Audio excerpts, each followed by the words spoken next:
이것은 불가능한 꿈이었습니다. 선진국들이 수십 년간 해결하지 못했던 문제를 단 하나의 나라가 불과 몇 년 만에 기적을 만들어냈습니다. 황폐했던 땅이 이제는 푸른 생명력으로 가득하고 절망에 빠져있던 사람들의 눈빛에 희망이 되살아나고 있습니다. 세계적인 다큐멘터리 감독이 직접 목격한 이 놀라운 변화, 그 중심에는 대한민국이 있었습니다. 미래를 심는 나라, 이것이 진정한 원조다라는 찬사를 받게 된 한국의 감동적인 이야기, 지금 시작합니다. 저는 미국 CNN의 다큐멘터리 감독 마이클 콜린스입니다.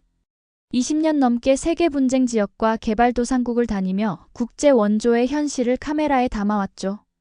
솔직히 말해 그동안 제가 본 원조 현장들은 대부분 실망스러웠습니다. 화려한 약속과 언론 보도와는 달리 수십억 달러가 투입된 뒤에도 현지인들의 삶은 크게 나아지지 않았거든요. 지난해 11월 저는 르완다의 수도 키갈리 공항에 도착했습니다. 이번에는 한국의 디지털 농업 이니셔티브 DAI 프로젝트를 취재하기 위해서였어요. 한국농업진흥청에서 추진하는 이 스마트팜 사업이 아프리카의 첨단 농업 기술을 전수한다고 했지만 저는 반신반의했습니다. 아프리카의 열악한 환경에서 첨단 기술이 과연 제대로 작동할 수 있을까요? 그동안 너무 많은 실패한 하이테크 원조 사업을 봐왔기 때문이었죠. 키갈리에서 지프차를 타고 3시간을 달려 무샤 지역에 도착했습니다. 창밖으로 보이는 풍경은 너무나 익숙했어요. 황폐한 땅, 낡은 농기구로 일하는 농부들, 그리고 지친 표정의 주민들. 이곳도 다를 바 없겠지라고 생각했죠. DAI 센터로 향하는 길에서 만난 현지 가이드 에릭은 저와 전혀 다른 생각을 갖고 있었습니다. 콜린스 씨, 한국 사람들이 온 이후로 우리 마을이 완전히 달라졌어요. 직접 보시면 믿기 힘드실 거예요. 그의 말에 저는 속으로 웃음을 참았습니다. 얼마나 많은 가이드들이 똑같은 말을 했었는지 모르겠어요. DAI 센터에 도착하자 한국농업기술 전문가 박진우 씨가 저희를 맞이했습니다. 40대 초반으로 보이는 그는 야외 활동으로 그을린 얼굴과 자신감 넘치는 미소를 짓고 있었죠. 콜린스 감독님 환영합니다. 우리가 하는 일을 직접 보여드리겠습니다. 솔직히 저는 그가 곧 화려한 통계자료와 홍보 영상을 꺼내들 거라 예상했습니다. 그런데 박진우 씨는 특별한 설명 없이 저를 전기차에 태우고 바로 현장으로 안내했어요. 말보다는 직접 보시는 게 나을 것 같아서요. 전기차는 흙길을 따라 마을 깊숙이 들어갔습니다. 창 밖으로 조금씩 달라지는 풍경이 보였어요. 황폐한 땅 사이사이에 푸른 비닐하우스들이 눈에 들어왔습니다. 그리고 마침내 우리가 도착한 곳에서 저는 예상치 못한 광경을 목격했죠. 넓은 들판에는 여러 동의 스마트팜 온실이 자리 잡고 있었고 현지인들이 태블릿 PC를 들고 작물을 관리하는 모습이 보였습니다. 이것은 제가 지금까지 아프리카에서 본 농업 현장과는 완전히 달랐어요. 화려한 간판도 기념사진을 찍는 외국 정치인들도 없었죠. 오직 진짜 일이 이루어지고 있었습니다. 이건 정말 놀랍군요. 제가 말을 잇지 못했을 때 박진우는 빙그레 웃으며 말했습니다. 아직 시작에 불과합니다. 더 많은 것을 보여드릴게요. 다음 날 아침 저는 박진우와 함께 DAI 센터에서 본격적인 투어를 시작했습니다. 그는 첫 번째로 저를 디지털 농업 교육장으로 안내했어요. 현지 청년 15명이 한국인 교사로부터 태블릿 PC 사용법을 배우고 있었습니다. 그런데 이것은 단순한 기기 조작 교육이 아니었어요. 학생들은 실시간으로 스마트팜 온실의 환경 데이터를 모니터링하고 이를 바탕으로 관계, 환기, 작물 관리 시스템을 원격으로 제어하는 방법을 배우고 있었습니다. 우리는 단순히 기술을 전달하는 게 아니라 디지털 농업의 전체 생태계를 구축하고 있습니다. 박진우의 설명에 저는 고개를 끄덕였어요. 그의 말이 단순한 수사가 아니라 실제 행동으로 옮겨지고 있다는 것이 눈에 보였거든요. 특히 인상적이었던 것은 한국이 개발한 스마트팜 시스템을 르완다의 환경에 맞게 완전히 재설계했다는 점이었어요. 한국의 첨단 스마트팜을 그대로 가져오면 르완다에서 작동할까요? 제가 의아해하자 박진우는 웃으며 대답했어요. 처음엔 저도 그 생각이었습니다. 하지만 2년간의 연구 끝에 르완다의 열악한 인터넷 환경과 전력 사정에도 안정적으로 작동하는 저전력, 오프라인 하이브리드 시스템을 개발해냈죠. 결과적으로 전통적인 농법보다 수확량이 5배 이상 증가했고 물 사용량은 70% 줄었습니다. 다음으로 저희는 농산물 처리센터를 방문했습니다. 이곳에서 가장 놀라운 점은 단순한 구조로 효율적인 냉장 저장 시스템을 구축했다는 것이었어요. 이전에는 수확한 채소의 40%가 부패했습니다. 이 냉장 시스템과 포장 기술 덕분에 손실률이 5% 이하로 줄었고 최대 2주까지 신선도를 유지할 수 있게 되었죠. 박진우의 설명에 현지 농부 엠마뉴엘이 고개를 끄덕이며 말했습니다. 예전에는 아침에 수확한 토마토를 그날 안에 팔지 못하면 버려야 했어요. 하지만 한국이 가르쳐준 방법 덕분에 더 오래 신선하게 보관할 수 있게 되었고 도시 시장에도 팔 수 있게 됐습니다. 제 소득이 3배로 늘었어요. 엠마뉴엘의 눈빛에서 진정한 변화를 읽을 수 있었습니다. 이것은 제가 지금까지 취재해온 다른 원조 프로젝트에서는 보기 힘든 광경이었어요. 보통은 원조 물품을 받기만 하는 수동적인 수혜자들이 대부분이었으니까요. 하지만 여기 있는 사람들은 달랐습니다. 그들의 눈빛에는 자신감과 주인의식이 담겨 있었어요. 오후에는 예상치 못한 곳을 방문했습니다. 바로 마을 초등학교에 마련된 미니 스마트팜이었습니다. 아이들이 선생님과 함께 태블릿으로 센서 데이터를 확인하고 스마트 관계 시스템을 조작하는 모습이 눈에 들어왔습니다. 학교에서 공부하는 것만으로도 벅찰 텐데 왜 아이들에게 이런 복잡한 기술을 가르치는 거죠? 제가 현지 교사에게 물었습니다. 선생님은 자랑스러운 표정으로 대답했어요. 우리는 단순히 채소를 키우는 게 아닙니다. 미래를 키우는 거죠. 이 아이들이 자라서 르완다의 디지털 농업 전문가가 될 테니까요. 더 이상 외국의 도움 없이도 우리 스스로 발전할 수 있을 거예요. 그의 말이 끝나기도 전에 아이들이 갓 수확한 방울토마토를 들고 달려왔습니다. 오늘 저녁에 샐러드를 만들어 드릴게요. 우리가 직접 키운 거예요. 아이들의 해맑은 웃음소리가 학교 마당에 울려 퍼졌습니다. 그 순간 제 마음속 어딘가가 조금씩 흔들리기 시작했어요. 이것이 진정한 원조의 모습일까? 처음으로 의문이 들기 시작했습니다. DAI 센터에서 보낸 지 2주째 되던 날 르완다 전역에 갑작스러운 폭우와 태풍이 닥쳐왔습니다. 3일 동안 비가 쏟아졌고 전력선이 끊어지면서 마을 전체가 정전 상태에 빠졌습니다. 스마트팜 시스템도 위기를 맞았죠. 이제 한국 팀도 떠날 때가 되겠군요. 저는 박진우에게 말했습니다. 지금까지 제가 봐온 원조 프로젝트들은 대부분 위기가 닥치면 슬그머니 철수했어요. 특히 자연재해나 인프라 문제가 생기면 더더욱 그랬습니다. 박진우는 제 말을 듣고 웃기만 했어요. 왜 그렇게 생각하세요? 우리는 이제 겨우 시작했습니다. 이런 악천후는 예상했던 일이에요. 그날 오후 저는 박진우와 다른 한국 기술자들이 긴급 회의를 소집하는 것을 목격했습니다. 그들은 현지 기술자들과 함께 전력망 지도를 펼쳐놓고 무언가를 열심히 논의하고 있었어요. 호기심이 생겨 저도 가까이 다가갔습니다. 오셨군요, 콜린스 씨. 저희가 지금 비상전력 시스템을 가동하기 위한 계획을 세우고 있습니다. 박진우가 저를 보고 말했어요. 다행히 우리 스마트팜 시스템에는 백업 태양광 배터리가 있어서 짧은 정전은 문제없지만 장기간 단전에 대비해야 합니다. 그들의 계획은 단순하면서도 효과적이었습니다. 현지에서 구할 수 있는 자재들을 활용해 비상 발전 시스템을 구축하는 것이었죠. 특히 인상적이었던 것은 기존의 태양광 패널을 재배치하고 우천시에도 작동하는 소형 수력 발전 장치를 급조한 것이었어요. 이 시스템이 얼마나 효과가 있을까요? 제가 의구심을 표현하자 박진우는 자신 있게 대답했어요. 이미 비슷한 시스템을 북부 지역에서 성공적으로 운영한 경험이 있습니다. 이 지역의 특성에 맞게 약간 변형했을 뿐이죠. 다음 날부터 작업이 시작되었습니다. 마을 청년들과 한국 기술자들이 함께 태양광 패널을 재배치하고 비가 모이는 계곡에 간이 수력 발전 장치를 설치했어요. 가장 놀라운 것은 이 모든 장비가 현지에서 구할 수 있는 것들이었다는 점입니다. 복잡한 수입 장비가 아니라 현지 시장에서 구매할 수 있는 부품들로 시스템을 구축했기 때문에 향후 유지 보수도 현지인들 스스로 할 수 있었죠. 작업은 단 3일이 채 걸리지 않았습니다. 발전기가 가동되고 스마트팜 시스템이 다시 작동하기 시작했어요. 사람들은 기쁨의 함성을 질렀고 학교 아이들은 다시 켜진 태블릿 주변에 모여 신기해했습니다. 이거 정말 효과가 있네요. 저는 감탄했습니다. 박진우는 미소를 지었지만 그의 표정은 여전히 진지했어요. 중요한 것은 이 시스템을 현지 주민들 스스로 운영할 수 있도록 하는 것입니다. 우리는 언젠가 떠나도 이 시스템은 계속 작동해야 하니까요. 그 말대로 다음 며칠 동안 한국 기술자들은 현지 청년들에게 비상발전 시스템 운영법과 유지 보수 방법을 교육했습니다. 특히 조셉이라는 27세 청년이 빠르게 기술을 습득했어요. 그는 이전에도 DAI 센터에서 스마트팜 기술을 배워 마을의 디지털 농업 코디네이터로 일하고 있었습니다. 한국 선생님들 덕분에 저는 이제 기술자가 되었어요. 전에는 하루 종일 일해도 가족을 먹여 살리기 힘들었지만 지금은 제 아이들을 학교에 보낼 수 있게 됐어요.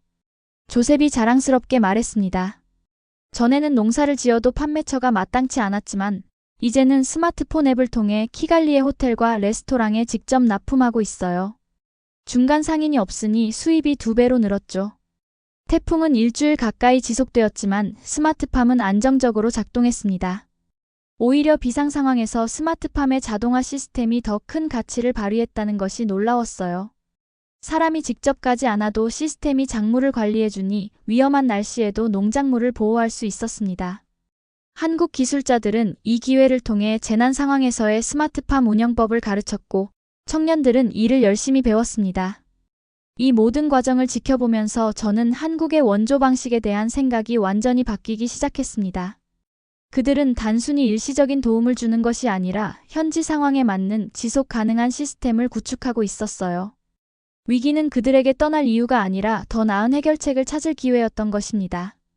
태풍이 지나간 후 저는 마을 주민들이 스마트팜 시스템을 다시 정상화하는 모습을 지켜보았습니다. 놀랍게도 위기가 오히려 그들에게 새로운 기회가 되었어요.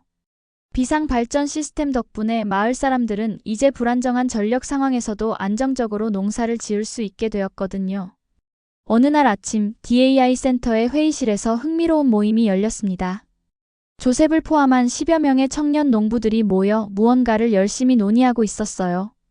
박진우의 허락을 받고 저는 참관하게 되었습니다. 우리가 지금 논의하는 것은 디지털 농부 네트워크 설립에 관한 것입니다. 조셉이 저에게 설명해 주었어요. 개별 농가로는 대형 마켓과 계약을 맺기 어렵지만 네트워크를 통해 함께 움직이면 더 큰 힘을 가질 수 있거든요. 우리 앱을 통해 생산량을 조율하고 품질 관리도 함께 할 수 있어요. 이 회의에서 가장 인상적이었던 것은 한국 기술자들이 조언은 하지만 결정은 청년들이 직접 내리도록 했다는 점이었습니다. 그들은 자신들의 경험을 공유하면서도 현지 상황에 맞는 해결책을 주민들 스스로 찾도록 도왔어요. 회의가 끝난 후 박진우와 함께 마을 주변을 걸었습니다. 스마트팜의 태양광 패널이 햇빛을 받아 반짝이고 비닐하우스 안에서는 싱싱한 채소들이 자라고 있었어요. 주민들의 얼굴에도 미소가 번졌고 아이들은 학교에서 배운 스마트팜 지식을 부모님께 자랑하고 있었습니다. DAI 프로젝트가 이 마을에 끼친 영향이 정말 놀랍네요. 제가 감탄했어요. 박진우는 잠시 생각에 잠기더니 대답했습니다. 우리는 처음부터 그것을 목표로 했어요. 스마트팜은 수단일 뿐이죠. 진짜 목표는 이 마을 사람들이 스스로 미래를 개척할 수 있도록 역량을 키우는 것입니다. 그의 말에 깊은 공감이 갔습니다. 지금까지 제가 봐온 서구의 원조 방식과 한국이 하는 방식의 차이가 명확해졌어요. 서구 국가들은 물고기를 던져주지만 한국은 낚시하는 법을 가르쳐주고 있었던 거군요. 박진우는 웃으며 말했습니다. 그것보다 더 나아가려고 합니다. 우리는 그들이 자신만의 낚싯대를 만들고 더 나은 낚시 기술을 개발하여 다른 사람에게도 가르칠 수 있도록 돕고 싶어요. 그날 저녁 제 취재 노트를 다시 읽어보았습니다. 처음에는 한국의 스마트팜 프로젝트를 비판적으로 취재하려 했던 제 계획이 부끄럽게 느껴졌어요. 처음부터 저는 선입견을 가지고 있었고 그것이 얼마나 잘못되었는지 깨달았습니다. 다음 날 학교 스마트팜을 다시 방문했습니다. 아이들은 이제 수확한 채소를 분류하고 포장하는 법을 배우고 있었어요. 그들의 얼굴에 핀 자부심 가득한 표정이 인상적이었습니다. 10살 된 소녀 무티가 제게 다가와 자랑스럽게 방금 수확한 파프리카를 보여주었습니다. 이 파프리카는 제가 직접 키운 거예요. 센서가 물이 부족하다고 알려줬을 때 제가 관계 시스템을 작동시켰어요. 아저씨 나라에도 이런 스마트팜이 있나요? 아이의 호기심 어린 눈빛에서 미래를 보았습니다. DAI 프로젝트는 단순히 현재의 식량 문제를 해결하는 것이 아니라 다음 세대의 가능성을 열어주고 있었어요. 이것이야말로 진정한 원조였습니다. 저는 제 다큐멘터리의 방향을 완전히 바꾸기로 결심했습니다.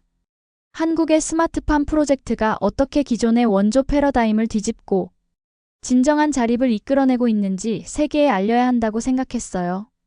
이것은 비판할 대상이 아니라 배우고 전파해야 할 모델이었습니다. 이것이 진짜 도움이라는 거구나. 저는 마음속으로 되뇌었습니다. 그리고 처음으로 아프리카의 미래에 대한 진정한 희망을 보았습니다. 그 희망은 한국에서 온 작은 태블릿과 센서에서 시작되고 있었어요. 프로젝트가 진행된 지 한 달이 지났을 무렵, 저는 DAI 센터에서 멀리 떨어진 다른 마을을 방문할 기회가 있었습니다. 그곳은 공식적으로 DAI 프로젝트가 진행되지 않는 지역이었어요. 그런데 놀랍게도 그곳에서도 비슷한 형태의 소규모 스마트팜이 운영되고 있었습니다. 어떻게 이 기술을 알게 되셨나요? 제가 현지 농부에게 물었습니다. 그는 자랑스럽게 대답했어요. 조셉이 우리에게 가르쳐 주었습니다. 그는 매주 토요일마다 와서 우리 마을 사람들에게 한국에서 배운 기술을 전수해주고 있어요. 처음에는 이런 첨단 기술이 우리 같은 가난한 농부들에게 무슨 소용이 있을까 의심했어요. 하지만 태양광 패널 하나와 중고 스마트폰만으로도 농사가 얼마나 달라질 수 있는지 직접 보고 나니 믿을 수밖에 없었죠. DAI 센터로 돌아와 이 이야기를 박진우에게 전했습니다. 그의 반응이 놀라웠어요. 그는 전혀 놀라지 않았고 오히려 기대했던 일이라는 듯 미소 지었습니다. 그것이 바로 우리가 원하는 바입니다. 지식이 자연스럽게 퍼져나가고 현지인들 스스로 변화의 주체가 되는 것이죠. 박진우는 저를 한쪽으로 데려가 흥미로운 계획을 보여주었습니다. 향후 3년 동안의 로드맵이었어요. 놀랍게도 그 계획에는 한국 기술자들이 점진적으로 철수하고 모든 운영권을 현지인들에게 이양하는 내용이 포함되어 있었습니다. 우리가 영원히 여기 있을 수는 없습니다. 중요한 것은 우리가 떠난 후에도 이 프로젝트가 지속되는 것이죠. DAI 센터에서는 이미 현지인 트레이너를 양성하고 있었어요. 조셉을 포함한 8명의 현지인들이 한국 기술자들로부터 집중 교육을 받고 있었습니다. 그들은 단순히 스마트팜 운영 기술뿐만 아니라 시스템 유지 보수, 문제 해결, 그리고 이를 가르치는 방법까지 배우고 있었어요. 다른 원조 단체들은 항상 자신들이 필요한 존재가 되길 원합니다. 하지만 우리는 궁극적으로 필요 없는 존재가 되는 것이 목표예요. 박진우의 이 말이 제 가슴에 깊이 와닿았습니다. 지금까지 제가 봐온 많은 국제 원조는 수혜국의 의존성을 오히려 강화하는 경우가 많았거든요. 어느 날 오후 저는 한국 기술자들이 현지인 트레이너들에게 시설을 공식적으로 이양하는 작은 의식에 참석했습니다. 스마트팜 제어 시스템, 냉장 저장고, 교육장 등 모든 시설의 관리 권한이 현지인들에게 전달되었어요. 이제 이곳은 여러분의 것입니다. 여러분이 주인이고 여러분이 미래를 결정합니다. 그 자리에서 조셉이 대표로 나와 소감을 말했습니다. 한국 친구들 덕분에 우리는 이제 스스로 설 수 있게 되었습니다. 우리는 이 소중한 배움을 더 많은 사람들과 나눌 것입니다. 이것은 끝이 아니라 시작입니다. DAI 센터는 이제 무샤 디지털 농업 혁신 센터라는 새 이름으로 현지인들에 의해 운영되기 시작했습니다. 한국 기술자들은 조언자 역할로 물러났고 주요 결정은 모두 현지인 위원회에서 내리게 되었어요. 가장 인상적이었던 것은 이 센터가 단순히 농업 기술 전수만이 아니라 디지털 농업 관련 사업까지 확장되고 있었다는 점입니다.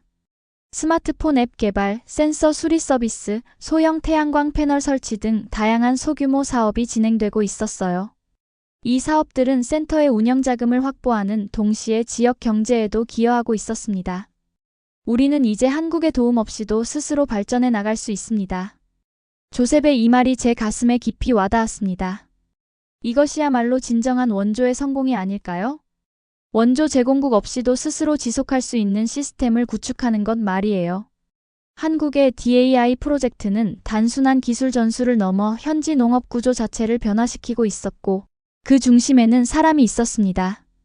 어느 저녁 교육이 끝난 후 현지 청년들과 한국 기술자들이 센터 앞마당에 모여 이야기를 나누는 자리가 마련되었습니다. 저도 카메라를 내려놓고 그들의 대화에 참여했어요. 처음에는 스마트팜에 관한 질문들이 오갔지만 곧 대화의 주제는 한국이라는 나라 자체로 옮겨갔습니다.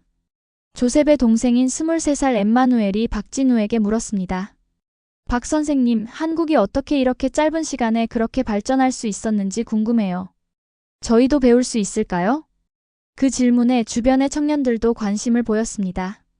박진우는 잠시 생각에 잠기더니 작은 노트북을 꺼내 몇 장의 사진을 보여주기 시작했어요. 이 사진을 보세요.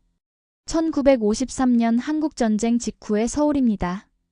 화면에는 폐허가 된 도시의 모습이 보였습니다. 무너진 건물들, 굶주린 아이들, 그리고 망연자실한 표정의 사람들. 그 모습은 아프리카의 많은 분쟁 지역과 별반 다르지 않았어요. 당시 한국의 1인당 국민소득은 67달러로 세계에서 가장 가난한 나라 중 하나였습니다. 르완다보다 더 가난했어요. 자원도 없고 기술도 없고 인프라도 없었죠. 많은 전문가들은 한국이 영원히 가난할 것이라고 예측했습니다. 청년들은 놀란 표정으로 사진을 바라보았습니다. 그들이 알던 한국의 이미지와는 너무나 달랐으니까요. 그런데 70년이 지난 지금 한국은 세계 10대 경제 대국이 되었습니다. 스마트폰, 반도체, 자동차, 조선, 스마트팜까지 세계 최고 수준의 기술력을 갖게 되었죠. 박진우는 화면을 넘겨 현대의 서울 모습을 보여주었습니다. 화려한 고층 빌딩들, 첨단 전자제품들, 그리고 활기찬 도시의 모습에 청년들의 눈이 휘둥그레졌어요. 어떻게 그런 변화가 가능했던 거죠? 가스톤이 호기심 가득한 눈으로 물었습니다. 그 비결은 세 가지였습니다. 교육, 혁신, 그리고 끈기죠. 박진우는 자리에서 일어나 이야기를 계속했습니다. 첫째, 한국 사람들은 교육을 무엇보다 중요시했어요. 1950년대 한국은 문맹률이 78%에 달했지만 부모들은 굶어도 아이들을 학교에 보냈습니다. 배고픔은 참아도 배움의 굶주림은 참을 수 없다는 말이 있을 정도였죠. 그 말에 현지 교사 니콜이 고개를 끄덕였습니다. 그녀도 비슷한 생각을 갖고 있었나 봅니다. 둘째, 한국은 끊임없이 혁신했어요. 처음에는 선진국의 기술을 배웠지만 곧 자체 기술을 개발하기 시작했습니다. 모방에서 창조로라는 슬로건이 있었어요. 박진우는 자신의 어린 시절 이야기도 들려주었습니다. 제 아버지는 농부였습니다. 1970년대에 새 품종의 벼를 도입하고 기계화 농업을 시작했죠. 정부와 농민들이 함께 새마을 운동이라는 농촌 개발 운동을 펼쳤어요. 할 수 있다는 정신으로 스스로 마을을 변화시켰죠. 새마을 운동이요? 그게 뭐죠? 조셉이 물었습니다. 농민들이 주체가 되어 자신의 마을을 발전시키는 운동이었어요.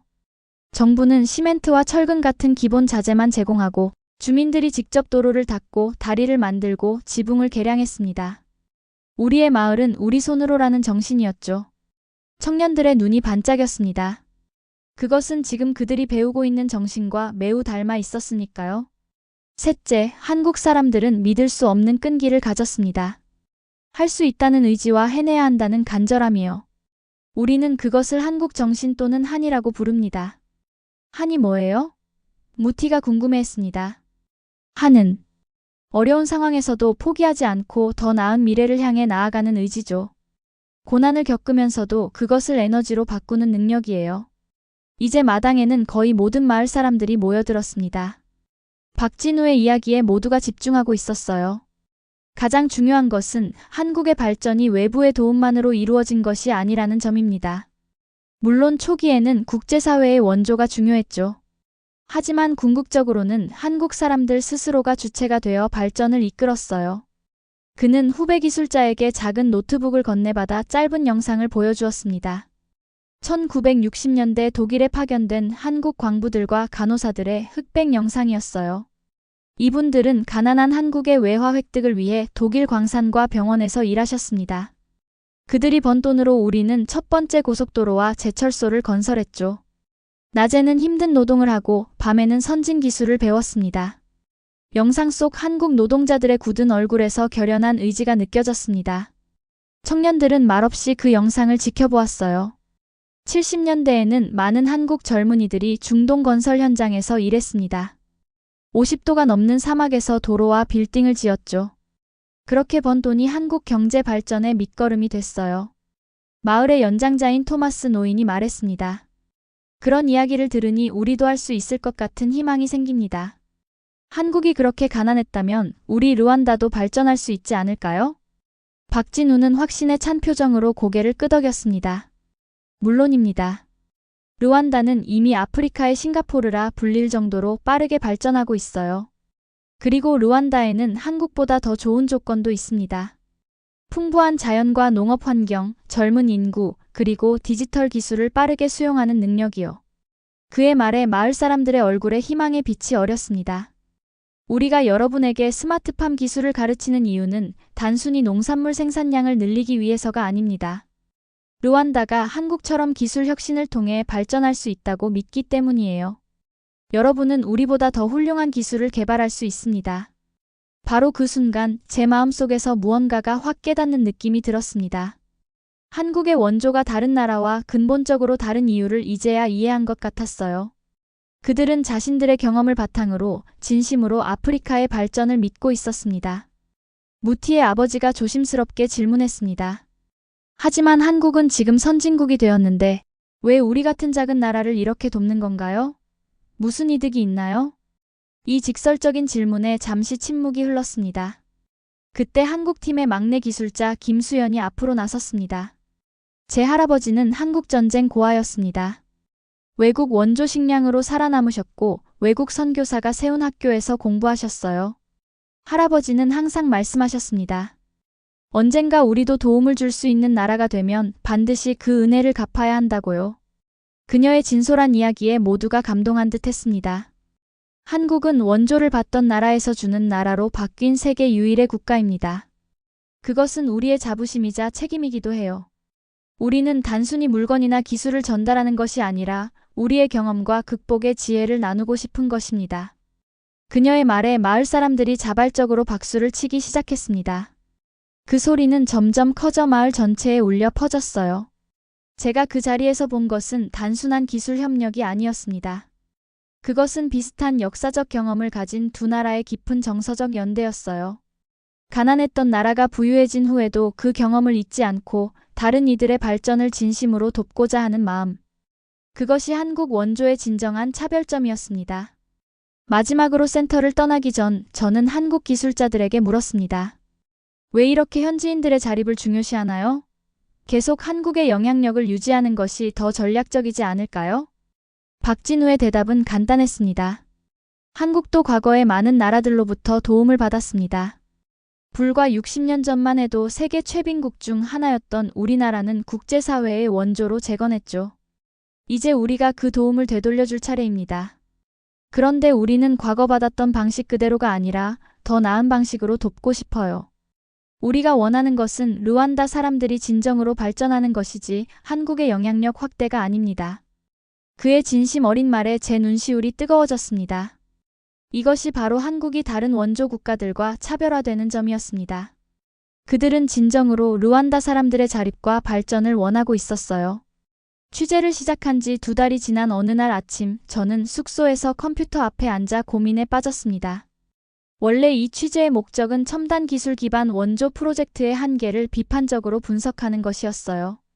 하지만 제가 본 현실은 제 예상과 완전히 달랐습니다. 어떤 이야기를 전해야 할까?